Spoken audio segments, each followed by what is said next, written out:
तो भाई लोग एपिसोड स्टार्ट करने से पहले बता दूं, इसका जो नेक्स्ट एपिसोड है वो पिराना वॉइस ओवर 2 चैनल के ऊपर अपलोड है। अगर तुम लोगों को इसका नेक्स्ट एपिसोड देखना है तो वहां पर जाकर देख सकती हो। इसकी लिंक तुम्हें डिस्क्रिप्शन में मिल जाएगी। तो इस एपिसोड को करते हैं स्टार्ट। जैसा कि लास्ट एपिसोड में देखा था, जिन अपने मोस्टो के साथ में मिलकर होक्सू और उसके सभी साथियों को मार देता है और जिन अपनी ट्रांसफॉर्म स्किल का यूज करते हुए अपनी बॉडी को होक्सू की बॉडी में ट्रांसफॉर्म कर लेता है और फिर जिन हंसते हुए बोलता है बहुत ही जल्दी इस दुनिया में तबाही आने वाली है। इसके बाद हम एक न्यूज का सीन देखते हैं जहां पर न्यूज में बताया जा रहा होता है कि इस महीने 12 लोग गायब हो चुके हैं। एक बार तो एक साथ ही 10 लोग एक जगह से गायब हो गए, जिससे कि वहां पर सभी लोग बहुत ही ज्यादा शौक में हैं। और हम देखते हैं कि इस न्यूज को जीसू और मैक्स की मॉम देख रही होती है। जीसू बोलती है, क्या 10 लोग एक जगह से गायब हो गए? क्या उन सभी 10 लोगों को एलियंस ने किडनैप कर लिया है? मैक्स की मॉम जीसू से बोलती है, जीसू फिलहाल के लिए तो तुम्हें घर से बाहर नहीं जाना चाहिए, तुम्हें घर के अंदर ही रहना चाहिए। और तभी जीसू के पीछे मैक्स आ जाता है। मैक्स को देखकर जीसू घबरा जाती है। जीसू चिल्ला के मैक्स से बोलते हैं, आखिर तुम यहाँ पर भूत की तरह क्यों खड़े हो? मैक्स की मॉम मैक्स से पूछती है, मैक्स क्या तुम्हें भूख लगी है? मैक्स बोलता है, हाँ मॉम, मुझे बहुत ज्यादा भूख लगी है। मैक्स की मॉम पूछती है, आखिर तुम क्या खाना चाहते हो? मैक्स बोलता है, मैं बहुत सारा मांस खाना चाहता हूँ। ये सुनकर मैक्स की मॉम बोलती है, ठीक है, मैं उसे बनाने के लिए जा रही हूँ, तुम कुछ टाइम के लिए वेट करो। ये बोलकर मैक्स की मॉम वहाँ से चली जाती है और तभी मैक्स की नजर उस न्यूज पे पड़ती है। उस न्यूज को देखकर मैक्स कुछ भी नहीं बोलता। इसके बाद हम किसी दूसरी जगह का सीन देखते हैं जहाँ पर एक बंदा एक अल्टर के सामने घुटने टेक कर बैठा होता है और उस अल्टर के ऊपर एक बर्तन पड़ा होता है जो कि दिलों से भरा हुआ होता है। और फिर हम उस बंदे को देखते हैं जो कि और कोई नहीं बल्कि रोमन होता है। रोमन उस अल्टर के सामने इतने सारे दिलों को रखकर उस अल्टर के सामने प्रे करने लग जाता है और तभी उन सभी दिलों में से काफी सारी एनर्जी निकलने लग जाती है और वो सभी दिल उस अल्टर के अंदर एब्जॉर्ब हो जाती है। और तभी वहाँ पर एक और बंदा आ जाता है। वो बंदा रोमन के सामने झुक जाता है और वो रोमन से बोलता है, मैं ग्रेट गॉड की पूजा करता हूँ। रोमन बोलता है, मुझे ये सुनकर काफी ज्यादा राहत मिल रही है कि इस दुनिया में कोई तो है जो मैक्स को जानता है। ये बोलकर रोमन उस बंदे के सिर के ऊपर हाथ रख देता है जिससे काफी सारी एनर्जी उस बंदे के अंदर जाने लग जाती है। रोमन उस बंदे से बोलता है, मैं तुम्हें एक न्यू पावर दे रहा हूँ, इसलिए उस मैक्स को मार के जल्दी से उसे छुटकारा पा लो। और हम देखते हैं कि ये दूसरा बंदा जिन होता है। जिन एक इवल स्माइल के साथ में बोलता है, मैं उस कमीने से अपना बदला जरूर लूंगा। इसके बाद हम एक समुद्र के किनारे का सीन देखते हैं जहाँ पर एक छोटा सा बच्चा फुटबॉल के साथ खेल रहा होता है और तभी वो अपने सामने की तरफ देखकर हैरान हो जाता है। वो बच्चा उस तरफ देखकर बोलता है, ये तो एक फ्लावर है। और तभी वहाँ पर जितने भी लोग होते हैं वो सभी उस तरफ देखने लग जाते हैं। वो बोलते हैं, आखिर वहाँ पर क्या है? वो तो एक पोर्टल है। और तभी हम देखते हैं कि उस समुद्र के बीचों बीच एक पोर्टल ओपन हो जाता है। इसके बाद हम हंटर एसोसिएशन का सीन देखते हैं जहाँ पर हुमिंग ब्रांच मिर्दे से बोलती है, बुसान के समुद्र के बीचों बीच एक ए क्लास का पोर्टल ओपन हुआ और वहाँ पर जितने भी बंदे थे उन सभी को आर्मी और पुलिस ने कंट्रोल कर लिया है। ये सुनकर ब्रांच मैनेजर बोलता है, वो ए क्लास का पोर्टल समुद्र के बीचों बीच है और वो पोर्टल एक एस क्लास पोर्टल जितना ही डेंजर है। हम सच में बहुत बड़ी मुश्किल में है। क्या तुमने सभी पावरफुल क्लैनों को इस पोर्टल को क्लियर करने में हेल्प करने के लिए रिक्वेस्ट सेंड कर दिया है? हुमिंग बोलती है, जितनी भी सबसे पावरफुल 5 क्लैन है उन सभी 5 क्लैनों ने इस पोर्टल को क्लियर करने के लिए आपस में बिडिंग लगाई है। ये सुनकर ब्रांच मैनेजर हैरान हो जाता है। वो बोलता है, क्या बिडिंग लगाई है? वो एक ए क्लास की पोर्टल है जो कि एस क्लास जितना ही डेंजर होता है। आखिर वो लोग सोच क्या रहे हैं? हुमिंग ब्रांच मैनेजर को बताती है, उन सभी ने बिडिंग के ऊपर जो शर्त लगाई है वो एक ही जैसी है। ये सुनकर ब्रांच मैनेजर हैरान हो जाता है। ब्रांच मैनेजर हैरानी से बोलता है, क्या उन सभी की शर्तें एक ही जैसी हैं? आखिर तुम कहना क्या चाहती हो? और फिर हम डाइसुंग क्लैन का सीन देखते हैं। जिस क्लैन के अंदर मैक्स है वहाँ पर कोई बंदा बोलता है, ये बिल्डिंग तो सच में काफी ज्यादा बड़ी है। और फिर हम उसी बिल्डिंग के अंदर चानहो को देखते हैं जो उस बोलने वाले बंदे को देखकर हैरानी से मन में सोचते हैं, आखिर इतना बड़ा कैरेक्टर यहाँ पर कैसे आ गया? इसके बाद हम चानहो के सामने वाले बंदे को देखते हैं जो कि सियोडोंग चुंग होता है। सियोडोंग चुंग चानहो से बोलता है, कैप्टन चानहो, मुझे इधर उधर की बातें नहीं आती हैं, इसलिए मैं सीधा मुद्दे पर आता हूँ। आगे से चानहो बोलता है, हाँ तुम बिना शर्माए मुझे इसके बारे में बता सकते हो। ये सुनकर सियोडोंग चुंग जल्दी से चानहो से बोलता है, तो फिर ठीक है, चलो इस ए क्लास की पोर्टल को क्लियर करने में आपस में टीम अप करते हैं। ये सुनकर चानहो हैरान हो जाता है। आगे से चानहो कुछ बोल पाता है इससे पहले उनके रूम का गेट खुल जाता है और वहाँ से ली चांगसिक आ जाती है। और ली चांगसिक को देखकर सियोडोंग चुंग हैरान हो जाता है और सियोडोंग चुंग से भी 100 गुना ज्यादा चानहो हो जाता है। चानहो हैरानी से मन में सोचता है, ये तो फर्स्ट एस क्लास की हंटर, आखिर ये यहाँ पर क्यों आई है? ली चांगसिक सियोडोंग चुंग को यहाँ पर देखकर उससे बोलती है, सियोडोंग चुंग, तुमने मुझसे कहा था कि तुम इस एस क्लास की पोर्टल से छुट्टी ले रही हो क्योंकि तुम अपने छोटे बच्चों के साथ साथ में खेलना चाहते हो, आखिर तुम यहाँ पे क्या कर रही हो। ली चांगसी की बात सुनकर सी डोंगचुंग अपना मुंह घुमा लेता है, वो आगे से कुछ भी नहीं बोलता।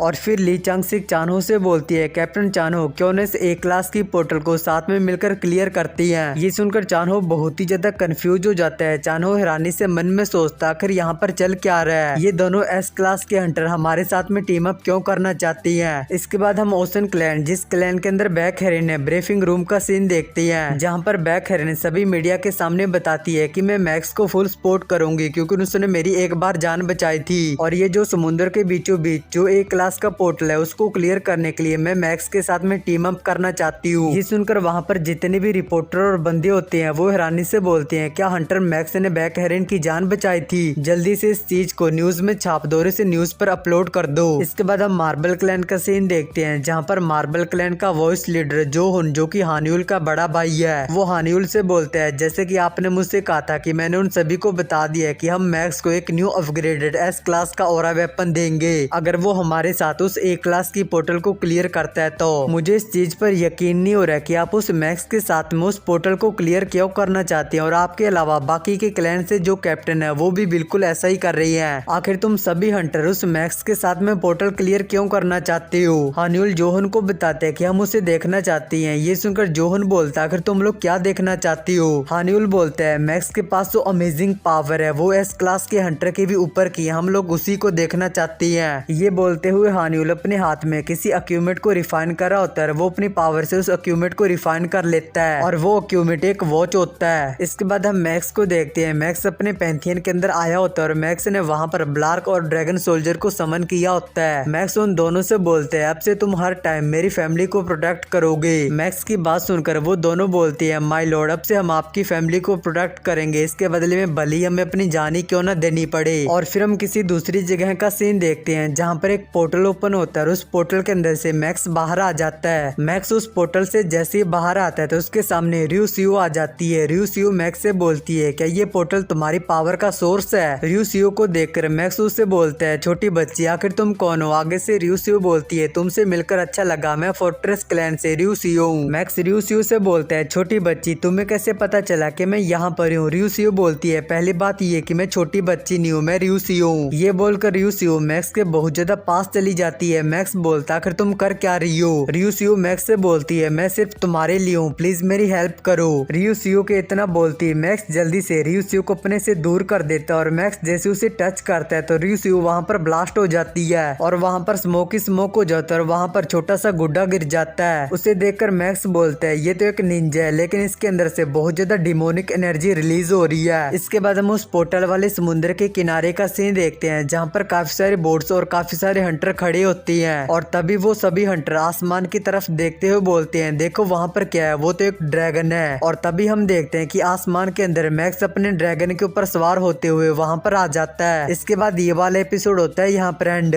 तो भाई लोग मुझे पता है कि ये वाला एपिसोड मुझे कल ही डाल देना चाहिए था, लेकिन जब मैं कल एपिसोड बना रहा था तो मेरा फादर मुझे खेत लेकर चला गया और इसके बाद मैं तुम लोगों को क्या ही बताऊं। और हाँ, मेरा जो खेत का काम है वो सिर्फ 10 या फिर 15 दिनों का रह गया, उसके बाद मेरा खेत का काम खत्म हो जाएगा और रेगुलर वीडियो आएगी। तो जल्दी से इस एपिसोड को करते हैं स्टार्ट। जैसा कि लास्ट एपिसोड में देखा था, मैक्स अपने ड्रैगन के ऊपर सवार होकर जहाँ पर वो ए क्लास का पोर्टल होता है समुद्र के किनारे आ जाता है। मैक्स अपने ड्रैगन को वहीं पर नीचे उतार कर अपनी इन्वेंट्री में वापस ले लेता है। मैक्स को देखकर वहाँ पर जितने भी हंटर होते हैं वो बोलते हैं, देखो ये तो मैक्स है, ये कितना ज्यादा कूल है। मैक्स बोलता है, उस ड्रैगन की सवारी सच में बहुत ही ज्यादा खराब थी। ये बोलते हुए मैक्स अपने सामने की तरफ देखता है तो मैक्स के सामने रियू सियो बैठी होती है। मैक्स उसके पास जाकर उससे बोलता है, क्या तुम भी हेल से आई हो। हेल का नाम सुनकर रियू सियो बहुत ज्यादा खुश हो जाती है। वो बोलती है, हाँ तुमने बिल्कुल सही कहा, मैं भी हेल से हूँ। ये सुनकर मैक्स मन में सोचता, आखिर इस लड़की का क्या चक्कर है। रियू सियो मैक्स से बोलती है, अब सब कुछ बदलने वाला है। जब तुम मेरे पास आए तो मुझे जो अजीब सी आवाजें सुनाई दे रही थी वो बंद हो गई हैं। चलो एक साथ उस पोर्टल के पास चलती हैं। और तभी वहाँ पर बैक हेरिन आ जाती है। बैक हेरिन वहाँ पर आकर रियू सियो से बोलती है, चुड़ैल झूठ बोलना बंद करो, क्या तुम सच में हमारे साथ चलोगी। बैक हेरिन की बात सुनकर रियू सियो से चिढ़ती हुई उससे बोलती है, चुड़ैल मैं नहीं बल्कि चुड़ैल तुम हो। इसके बाद बैक हेरिन मैक्स से बोलती है, मुझे स्पोर्ट टीम का इंचार्ज बनाया गया है। मैक्स बोलते है ठीक है। और तभी हम देखते हैं वहाँ पर जिन भी होता है जिसने अपनी ट्रांसफॉर्म ट्रांसफॉर्म स्किल का यूज करके होक्सू की बॉडी में ट्रांसफॉर्म किया होता है वो मैक्स को देखकर स्माइल कर रहा होता है। मैक्स जिन की तरफ देखते हुए मन में सोचता है ये कितना ज्यादा अनोइंग है, यहाँ पर तो बंदे आती जा रही हैं। दूसरी तरफ रूसियो मन में सोच रही होती है यहाँ पर जितने भी लोग हैं वो सभी बेकार हैं और सबसे ज्यादा बेकार तो बैक हेरिन है। और तभी बैक हेरिन रूसियो के पास आकर उससे बोलती है तुम्हें क्या लगता है कि तुम मुझे इस तरह से घूरोगी तो मैं डर जाऊंगी। पिछली बार तुम्हारे कर्ज की पावर की वजह से बहुत सारे हंटर घायल हो गए थे और तुम वहाँ से अचानक से गायब हो गई थी, तो वहाँ पर जितने भी हंटर घायल हुए थे तो मैंने उन सभी को हील किया, इसलिए तुम्हें पता होना चाहिए तुम्हें किसके सामने थैंक्सफुल होना चाहिए। ये दोनों ऐसे ही आपस में झगड़ने लग जाती है और तभी मैक्स उन दोनों से बोलते हैं क्या तुम दोनों आपस में झगड़ना बंद करोगी। मैक्स को अपनी तरफ देखकर रूसियो बोलती है देखो ये मेरी तरफ देख रहा है और ये मेरी साइड है। दूसरी तरफ बैक हेरिन मन में सोचती है ये तो मेरी तरफ देख भी नहीं रहा है। इसके बाद हम देखते हैं वहाँ पर जितने भी बंदे होते हैं वो सभी बोट्स के ऊपर सवार होकर उस पोर्टल की तरफ जाने लग जाती है। रूसियो मैक्स के साथ होती है। मैक्स रूसियो को देखकर मन में सोचता है आखिर ये लड़की मेरे साथ क्यों है, ये कितनी ज्यादा अनोइंग है। दूसरी तरफ रूसियो मन में सोच रही होती है अगर मैं इस मैक्स के साथ रहती हूँ तो मेरी बॉडी में जो अजीब सा दर्द होता है वो मुझे दर्द नहीं होता है। और तभी हम देखते हैं कि मैक्स के साथ वाली बोट में जिन भी बैठा होता है। जिन मैक्स को देखकर स्माइल करके बोलता है मैक्स आज मरने की बारी तुम्हारी है। और फिर कुछ टाइम के बाद वो सभी लोग उस ए क्लास की पोर्टल के पास आ जाते हैं और वो सभी उस पोर्टल के अंदर चली जाती हैं। इसके बाद हम उस ए क्लास की पोर्टल के अंदर का सीन देखते हैं जहाँ पर बैक हेरिन अपने आसपास देखती हुई बोलती है यहाँ पर बहुत ज्यादा फॉग और अंधेरा है इसलिए हम पर कभी भी अटैक हो सकता है। ये बोलकर बैक हेरिन अपनी लाइट डिटेक्ट स्किल का यूज करते हुए अपने हाथ में एक बॉल बनाती है जिसके अंदर से काफी सारी लाइट निकल रही होती है। बैक हेरिन उस लाइट वाले गोले को ऊपर की तरफ आसमान में कर देती है जिससे कि वहाँ पर आसपास लाइट हो जाती है और सबको साफ साफ दिखाई देने लग जाता है। ये देखकर दो हंटर आपस में बोलती हैं सच में बैक हेरिन तो एक एस क्लास की हंटर है, अब हमें सब कुछ साफ साफ दिखाई दे रहा है। बैक हेरिन तो सच में काफी ज्यादा अमेजिंग है। और तभी बैक हेरिन अपने सामने की तरफ देखने लग जाती है और तभी हम देखते हैं उनके सामने कुछ अजीब सा होने लग जाता है। बैक हेरिन चिल्ला के सभी से बोलती है सभी लोग रेडी हो जाओ हमारे सामने से कुछ तो आ रहा है। बैक हेरिन की बात सुनकर वहाँ पर जितने भी हंटर होते हैं वो सभी अपने ओरा वेपन को इथर कोर से चार्ज कर लेते हैं और फाइट के लिए रेडी हो जाती हैं। लेकिन तभी उन सभी हंटरों को पानी के अंदर छोटे छोटे प्यारे प्यारे मॉन्स्टर दिखाई देते हैं। उनमें से एक बोलते हैं नो वे, क्या ये सभी मॉन्स्टर हैं? हम तो ऐसे ही फालतू में डर रहे थे, हम इनको नहीं मार सकते, ये तो बहुत ही ज्यादा प्यारे हैं। लेकिन तभी वहाँ पर समुद्र की लहरें बहुत ज्यादा तेज हो जाती है और समुद्र के अंदर से कोई चीज बाहर आने लग जाती है। और तभी समुद्र के अंदर से एक बहुत बड़ा मॉन्स्टर बाहर आ जाता है जो कि फर्स्ट क्लास का डेंजर टाइप और ये गिगर क्वीन है। गिगर क्वीन को देखकर बैक हेरिन बोलती है आखिर ये क्या चीज है। और वहाँ पर जो बाकी के जो हंटर होते हैं वो बोलते हैं देखो ये मॉन्स्टर कितना ज्यादा बड़ा है, आखिर हम इसके साथ में फाइट कैसे कर सकती हैं। गिगर क्वीन जैसे समुद्र में से बाहर आती है तो जो छोटे छोटे जो मॉन्स्टर होते हैं वो सभी गिगर क्वीन से एक टेंटिकल के थ्रू कनेक्ट होती हैं। गिगर क्वीन अपने उन्हीं टेंटिकल का यूज करते हुए गिगर क्वीन काफी सारे हंटरों को एक साथ पकड़ लेती है। लेकिन तभी वहाँ पर एक बहुत ही स्पीड से फ्लाइंग नाइफ आता है और उन सभी टेंटिकल को काट देता है और वापस मैक्स के हाथों में चला जाता है। मैक्स स्माइल करते हुए बोलते हैं फाइनली ये मॉन्स्टर समुद्र से बाहर आ ही गया, अब मैं इसे मार के जल्दी से घर वापस जा सकता हूँ। लेकिन तभी जो गिगर क्वीन होती है वो समुद्र के अंदर वापस चली जाती है जिसे देखकर मैक्स हैरान हो जाता है। और फिर मैक्स रूसियो से बोलता है छोटी बच्ची, आगे से रूसियो बोलती है हाँ बोलो। मैक्स उससे बोलता है अगर तुम मेरी हेल्प करोगी तो बदले में मैं तुम्हारी जो प्रॉब्लम है उसे सॉल्व कर सकता हूँ। ये सुनकर रूसियो खुश हो जाती है। रूसियो बोलती है क्या तुम सच बोल रही हो, क्या तुम सच में मेरी प्रॉब्लम को सॉल्व कर सकती हो? मैक्स उससे कहते हैं हाँ मैं सच बोल रहा हूँ, अब चिल्लाना बंद करो और पानी के अंदर जो मॉन्स्टर उन सभी को पकड़ो। ये सुनकर रूसियो बोलती है ठीक है जैसा तुमने कहा मैं वैसा ही करूंगी। इसके बाद हम बैक हेरिन को देखते हैं। बैक हेरिन जिस बोट के अंदर सवार होती है उस बोट के रेडियो से मैक्स की आवाज आती है बैक हेरिन क्या तुम मुझे सुन सकती हो? मैक्स बैक हेरिन से बोलता है बैक हेरिन आसमान में जो चीजें उड़ रही है उन सभी को संभाल लेना। ये सुनकर बैक हेरिन कंफ्यूजन में बोलती है क्या उड़ने वाली चीजें? ये बोलकर बैक हेरिन जैसे अपने सामने की तरफ देखती है तो बैक हेरिन बहुत ही ज्यादा हैरान हो जाती है। और तभी हम देखते हैं कि उनके सामने से बहुत सारे उड़ने वाले मॉन्स्टर सीधा उनकी तरफ आ रही होती हैं। इसके बाद हम देखते हैं कि वो सभी हंटर और वो मॉन्स्टर आपस में फाइट करने लग जाते हैं जबकि जिन दूर खड़ा सब कुछ ये देख रहा होता है। जिन स्माइल करते हुए अपने साथ वाले बंदों से बोलता है अब हमारी बारी भी आ चुकी है। ये बोलकर वो अपनी हाइडिंग स्किल का यूज करते हुए अपनी बॉडी को हाइड कर लेता है और बोलता है अब इन सभी हंटरों का शिकार करने का टाइम आ चुका है। इसके बाद सीन वापिस से रूसियो पे जाता है। पहले तो मैं तुम लोगों को ये वाला सीन दिखाने वाला था लेकिन फिर मैंने सोचा चलो तुम लोगों को मजे दिलाई देती हूँ, अब मैं तुम लोगों को ये वाला सीन दिखा रहा हूँ। तो यहाँ पर रूसियो भी अपने कपड़े उतार कर समुद्र के अंदर जंप लगाने के लिए रेडी होती है और तभी रूसियो मैक्स की बोट में से सीधा समुद्र के अंदर जंप लगा देती है और वो समुद्र के अंदर चली जाती है। इसके बाद ये वाला एपिसोड होता है यहाँ पर एंड।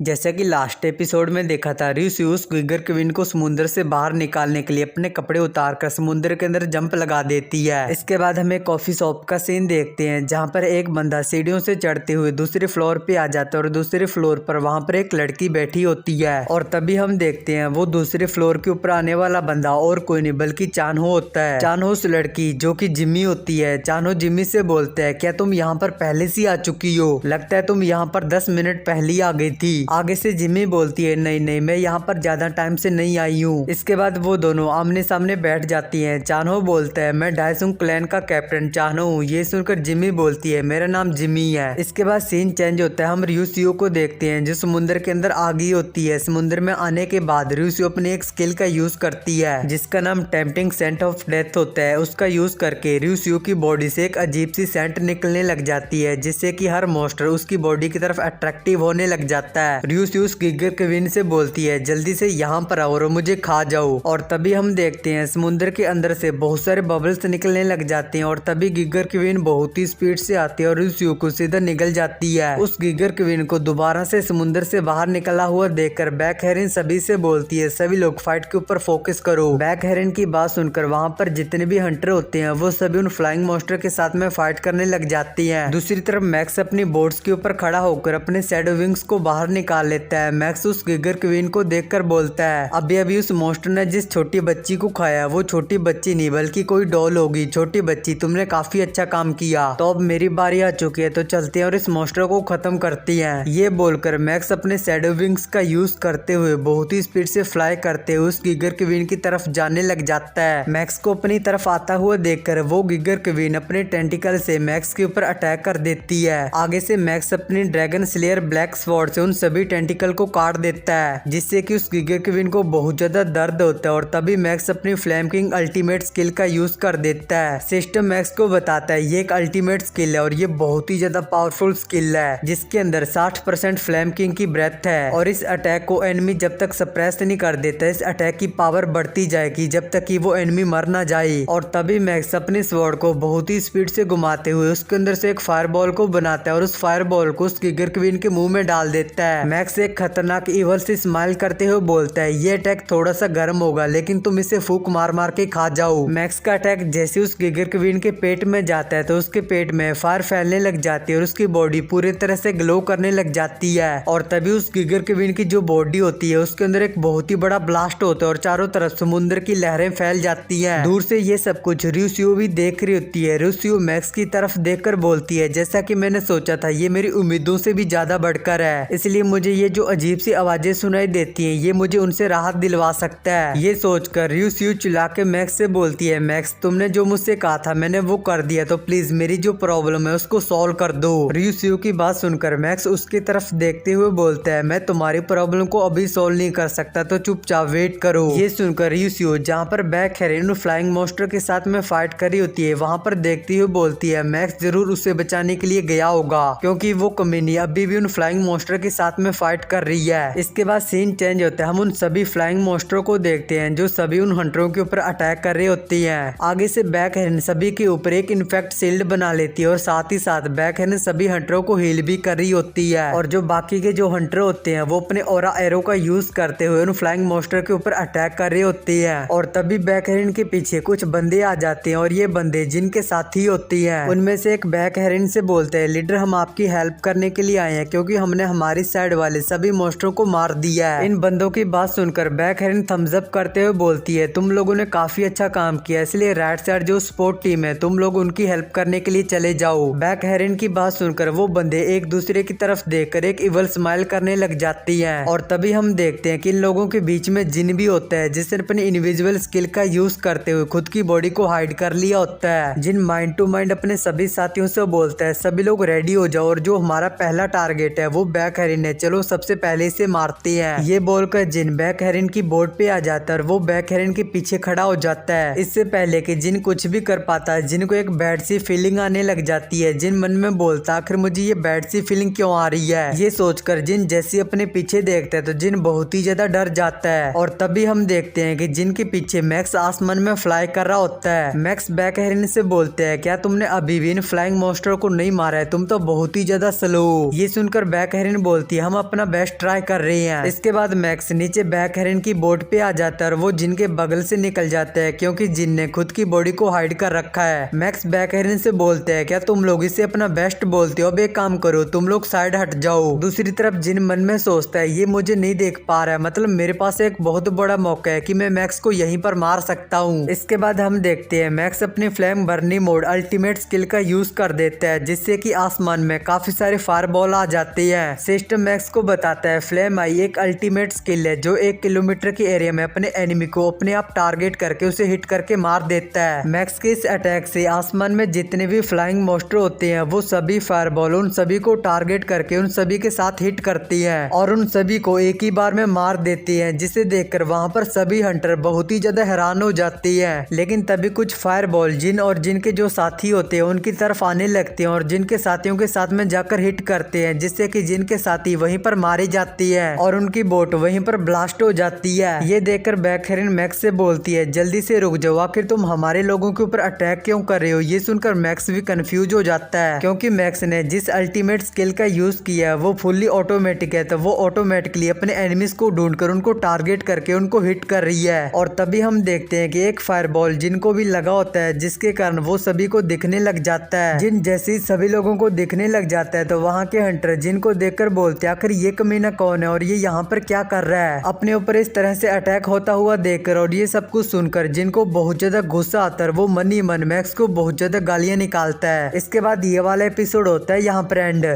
जैसा कि लास्ट एपिसोड में देखा था मैक्स का एक अटैक सीधा जिन को आकर लगता है जिससे कि मैक्स वहां पर सभी लोगों को दिखने लग जाता है। जिनको देखकर वहां पर जितने भी हंटर होते हैं वो बोलते हैं आखिर ये कमीना कौन है और ये यहाँ पर क्या कर रहा है। ये सब कुछ सुनकर जिनको बहुत ज्यादा गुस्सा आता है वो मन ही मन मैक्स को बहुत ज्यादा गालियां निकालता है। और फिर मैक्स जिन से बोलते है पिछली बार मैंने तुम्हें बीच में से काट दिया था, क्या तुम अभी भी नहीं मरे हो। जिन गुस्से से मैक्स का नाम लेते हुए अपने पास एक इंजेक्शन निकालता है और वो इंजेक्शन को वो अपनी बॉडी के अंदर इंजेक्ट कर लेता है जिससे कि जिन की बॉडी से बहुत सारी एनर्जी निकलने लग जाती है और वो खून की उल्टी भी कर देता है। इसके बाद जिन वहीं पर समुद्र के अंदर गिर जाता है। मैक्स जिन को वहाँ पर अजीब तरीके से देख रहा होता है लेकिन मैक्स वहाँ पर कुछ भी नहीं बोलता। तभी वहाँ पर एक हंटर बोलते हैं हाँ मुझे याद आ गया, ये तो वही कमीन है जिसका नाम जिन है। ये सुनकर दूसरा हंटर बोलता है हाँ तुम बिल्कुल सही कह रहे हो, ये तो वही है, लेकिन ये तो एग्जाम के अंदर मर गया था। और तभी हम देखते हैं उनकी बोट के नीचे से काफी सारी डार्क एनर्जी निकलने लग जाती है जिसे देखकर वो हंटर बोलते हैं आखिर ये ब्लैक स्मोक कैसा है, मैं तो कुछ भी नहीं देख पा रहा हूँ। और उसी टाइम समुद्र के अंदर से काफी सारे नुकीले टेंटिकल निकलते हैं और वो सीधा उन हंटर के ऊपर अटैक कर देते हैं। वो टेंटिकल सीधा उन हंटर्स की बॉडी के आर पार हो जाते हैं और उनको वहीं पर मार के उनकी बॉडी के अंदर से उनकी एनर्जी को एब्जॉर्ब कर लेते हैं। इसके बाद हम देखते हैं कि एक टेंटिकल सीधा बैक हेरन के ऊपर अटैक करने के लिए आ रहा होता है। आगे से बैक हेरन अपने आगे एक फोर्स बैरियर बना लेती है लेकिन बैक हेरन का वो फोर्स बैरियर उस टेंटिकल को नहीं रोक पाता और वो जैसे ही टेंटिकल बैक हेरन को लगने वाला होता है एक हाथ आकर उस टेंटिकल को पकड़ लेता है। और हम देखते हैं कि ये हाथ किसी और का नहीं बल्कि मैक्स का होता है। वो टेंटिकल जैसे ही बैक हेरन को लगने वाला होता है मैक्स ने वहां पर आकर उस टेंटिकल को पकड़ लिया था। मैक्स अपनी खतरनाक एनर्जी को रिलीज करते हुए बोलता है समुद्री कीड़े बाहर आ जाओ। ये बोलकर मैक्स उस टेंटिकल को बाहर की तरफ खींचता है जिससे कि उस टेंटिकल की बॉडी समुद्र के अंदर से बाहर आ जाती है। और हम देखते हैं कि ये जिन होता है, जिन एक एस क्लास के मॉन्स्टर किंग में बदल गया होता है। जिन हंसते हुए मैक्स से बोलता है मैक्स अब बदला लेने का टाइम आ गया और मैं अपना बदला तुम्हें मार के लूंगा। ये बोलकर जिन अपने टेंटिकल को कंट्रोल करते हुए सीधा मैक्स के ऊपर अटैक कर देता है। इसके बाद सीन चेंज होता है, हम चानहो को देखते हैं। चानहो अभी भी उस कॉफी शॉप के अंदर जिम्मी के साथ में बात कर रहा होता है। चानहो जिम्मी से बोलता है अगर तुम हमारी हेल्प करती हो तो हम सियोल क्लैन के लीडर हुआंगजुन को बचाने में अपनी कोई भी कसर नहीं छोड़ेंगे क्योंकि सियोल क्लैन का लीडर हुआंगजुन अभी भी जेल के अंदर है। और फिर हम जिम्मी को देखते हैं हैं चानहो ने जिमी को एक कार्ड दिया होता है जिसके ऊपर डायसुंग क्लैन चानहो लिखा होता है। जिमी चानहो की बात सुनकर उससे बोलती है आखिर तुम्हें मेरी क्या मदद चाहिए। चानहो जिमी को बताता है मैं ये जानना चाहता हूँ आखिर प्रोफेसर पार्क कहाँ पर है। ये सुनकर जिमी चानहो से बोलती है प्रोफेसर पार्क का जो ठिकाना है वो टॉप में से भी टॉप सीक्रेट है, इसलिए प्रोफेसर पार्क के ठिकाने का पता लगाने के लिए तुम्हें सियोल क्लैन के लीडर के साथ में बात करनी पड़ेगी। इसके बाद सिन वापस से उस समुद्र वाली ए क्लास की पोर्टल पे आ जाता है जहाँ पर जिन अपने सभी टेंटिकल से मैक्स के ऊपर अटैक कर देता है और इसे देखकर वहाँ पर बैक हेरिन के साथ साथ बाकी के हंटर होते हैं वो सभी डर जाती हैं। मैक्स अपने सामने की तरफ बैक हेरिन और बाकी के हंटरों को देखकर बोलता है अगर मैं अभी उस चीज का यूज करता हूँ तो ये सभी लोग मारे जाएंगे, ये कितना ज्यादा अनोइंग है। ये बोलकर मैक्स वहाँ पर कुछ भी नहीं करता और तभी जिनका जो अटैक होता है वो सीधा मैक्स के साथ आकर लगता है जिससे कि मैक्स समुद्र के अंदर काफी ज्यादा पीछे की तरफ चला जाता है और तभी जिन अपनी बड़ी सी मॉन्स्टर किंग की बॉडी को समुद्र के अंदर से बाहर निकालता और एक बार फिर से अपने सभी टेंटिकल से मैक्स के ऊपर अटैक करता है। जिनके सभी टेंटिकल बहुत ही स्पीड से मैक्स की तरफ जाते हैं और मैक्स की बॉडी को वहीं पर पकड़ लेती है, जिसे देखकर जिन खतरनाक तरीके से हंसते हुए मैक्स से बोलता है मैं तुम्हारी बॉडी के टुकड़े टुकड़े करके तुम्हें एक दर्दनाक मौत दूंगा। ये बोलकर जिन मैक्स को पूरी तरह से मारने के लिए अपने नुकीले टेंटिकल से मैक्स के ऊपर अटैक करता है और जिनका अटैक सीधा मैक्स के साथ जाकर लगता है और वहाँ पर एक जोरदार धमाका होता है, जिसे देखकर वहाँ पर सभी लोग हैरान हो जाते हैं। वहाँ पर जो हंटर बच्चे होते हैं वो बैक हेरिन से पूछती है लीडर आखिर हमें क्या करना चाहिए। आगे से बैक हेरिन उनकी बात का जवाब नहीं देती। बैक हेरिन मन में सोचती है क्या ऐसा हो सकता है। बैक हेरिन ये सोच रही होती है लेकिन तभी उसे अपने पीछे से एक आवाज सुनाई देती है। बैक हेरिन जैसे ही अपने पीछे देखती है तो बैक हेरिन के पीछे मैक्स होता है। बैक हेरिन अपने पीछे मैक्स को देखकर काफी ज्यादा हैरान हो जाती है। बैक हेरिन मन में सोचती है आखिर ये अचानक से यहाँ पर कैसे आ गया। इसके बाद मैक्स जिन से बोलता है समुद्री कीड़े फाइनली तुम्हें मारने के लिए मुझे एक जगह मिल गई, मुझे तुम्हारे ऊपर काफी ज्यादा प्राउड है। मैक्स ये बोलकर वहाँ पर बाकी के हंटरों और बैक हेरिन से बोलता है अगर तुम्हें मरना नहीं है तो मेरे रास्ते से हट जाओ। और तभी वहाँ पर एक हंटर एक बोट लेकर आ जाता है। वो बैक हेरिन और बाकी हंटरों से बोलता है लीडर तुम सभी लोग यहाँ पर आ जाओ। इसके बाद मैक्स बैक हेरिन और बाकी के हंटरों को ये बोलने के बाद बहुत ही स्पीड से अपने शैडो विंग से फ्लाई करते हुए जिन की तरफ जाने लगता है और साथ ही साथ मैक्स अपने एक्सट्रीम फ्यूरी स्किल को एक्टिवेट कर देता है। सिस्टम मैक्स को बताता है एक्सट्रीम फ्यूरी अटैक ये एक पावरफुल मैजिकल फ्लेम है जो कि एक फ्लेम जोन को क्रिएट करता है और इसके अंदर से बहुत सारी फ्लेम गुजरती है। जिन मैक्स को देखकर बोलता है आखिर ये कमीना मेरे अटैक से बचकर वहां पर कैसे चला गया और आखिर ये अब क्या करने वाला है। ये बोलकर जिन जैसे अपने ऊपर की तरफ देखता है तो जिन के ऊपर एक बहुत बड़ा व्हाइट फायर बॉल होता है, जिसे देखकर जिन की फटके 400 हो जाती है। जिन घबराते हुए बोलता आखिर ये कमीना इतना ज्यादा स्ट्रॉन्ग कैसे हो सकता है। जिनके ये बोलने के बाद मैक्स का अटैक सीधा जिनके साथ आकर लगता है और जिनकी बॉडी फायर में जलने लग जाती है। जिन मैक्स की फायर में जलता हुआ मैक्स से बोलता है कमीने मैक्स मैं तुम्हारा हेल में भी पीछा करूंगा। जिनके ये बोलने के बाद जिनकी पूरी बॉडी फ्लेम में जलकर वहीं पर राख में बदल जाती है। दूसरी तरफ मैक्स की इतनी ज्यादा टेरिफाइंग पावर को देखकर वहाँ पर सभी लोग बहुत ही ज्यादा हैरान हो जाते हैं और तभी सिस्टम मैक्स को बताता है डायमेंशन लेने की अथॉरिटी एब्सोल्यूट रूलर की बॉडी के थ्रू फ्लो हो रही है और आपको इस मॉन्स्टर किंग की जितनी भी स्किल है वो सभी हासिल हो रही है। आपको इस मॉन्स्टर की स्टेल्थ यानी कि छुपने की स्किल हासिल हो गई है और साथ ही साथ आपको इसकी ट्रांसफॉर्म स्किल भी हासिल हो गई है। और तभी मैक्स की बॉडी के अंदर काफी सारा ऑरा जाने लग जाता है। एक बार फिर से सिस्टम मैक्स को बताता है अब से तुम इथर ऑरा का यूज कर सकती हो। मैक्स सिस्टम के पहले वाले मैसेज को याद करते हुए बोलते हैं क्या बीइंग ऑफ ऑनर आखिर ये क्या है। इसके बाद हम उस समुद्र वाली ए क्लास की पोर्टल के बाहर का सीन देखते हैं जहाँ पर उस पोर्टल की तरफ काफी सारी बोट्स आ रही होती हैं और फिर हम देखते हैं कि उस बोट्स के ऊपर वो ओल्ड मैन होता है। वो ओल्ड मैन बोलता है कि हमारी जो पोर्टरस क्लैन है यानी कि सामान उठाने वाली जो क्लैन है वो सबसे ज्यादा बेस्ट है। और उस ओल्ड मैन के साथ वो स्ट्रीमर भी होता है, वो अभी भी स्ट्रीम कर रहा होता है। वो बोलता है हेलो गाइस क्या हाल चाल है सभी लोगों के, मैं एक बार फिर से स्पेशल कंटेंट लेकर आ चुका हूँ। इसके बाद ये दोनों ऐसी काफी सारी बकचोदी पेलते हैं जो कि किसी भी काम के नहीं है जिसे मैं स्किप करता हूँ। और फिर हम फोर्ट्रेस ट्रेनिंग सेंटर का सीन देखते हैं जहाँ पर रूसियो होती है। रूसियो को अभी भी अजीब सी आवाजें सुनाई दे रही होती हैं जिससे कि रूसियो को काफी ज्यादा गुस्सा आ रहा होता है। लेकिन तभी वहाँ पर कोई रूसियो के सिर के ऊपर जोर से मारता है और हम देखते हैं कि ये मैक्स होता है। रूसियो मैक्स से बोलती है आखिर तुमने मेरे सिर के ऊपर से इतने जोर से क्यों मारा है, तुमने मुझसे कहा था कि तुम मुझे इन अजीब सी आवाजों से छुटकारा दिलवाओगे, फिर तुमने ऐसा क्यों किया। मैक्स उसे बताता है तुम्हें जो अजीब सी आवाजें सुनाई दे रही थी ये कोई गोस्ट नहीं बल्कि एक मैजिक है जो तुम्हारे माइंड के अंदर एंटर कर गया था, मैंने इसे खत्म कर दिया, अब तुम ठीक ठीक हो जाओगी। ये सुनकर यूसीओ बोलती है, क्या मैजिक? आखिर तुम्हारे कहने का क्या मतलब है? मैक्स बोलते हैं, हाँ मैजिक, ये इथर ऑरा की तरह है जो तुम्हारे माइंड के अंदर एंटर कर गया था। लेकिन ये सब कुछ छोड़ो, तुम ये बताओ आखिर तुम्हें वो सब पावर कहाँ से मिली? ये सुनकर यूसीओ मैक्स को बताती है, मैंने एक अवेकनिंग पोर्टल के अंदर एंटर किया था, वहीं से मुझे वो सब पावर मिली। ये सुनकर मैक्स हैरान हो जाता है। मैक्स हैरानी से बोलते हैं, क्या अवेकनिंग पोर्टल? मैक्स के ये बोलने के बाद ये वाला एपिसोड होता है यहाँ पर एंड। और हाँ चलो मैं तुम लोगों से सवाल पूछता हूँ। 3 लड़कियां आइसक्रीम खा रही थी, पहली चाट चाट के, दूसरी चूस चूस के और तीसरी काट काट के। तो इनमें से कौन सी लड़की शादीशुदा है? तो भाई लोग एक बार फिर से बता देता हूँ, इसका जो नेक्स्ट एपिसोड है वो पिराना वॉइस ओवर 2 चैनल के ऊपर मिलेगा, तो वहां पर जाकर देख लेना।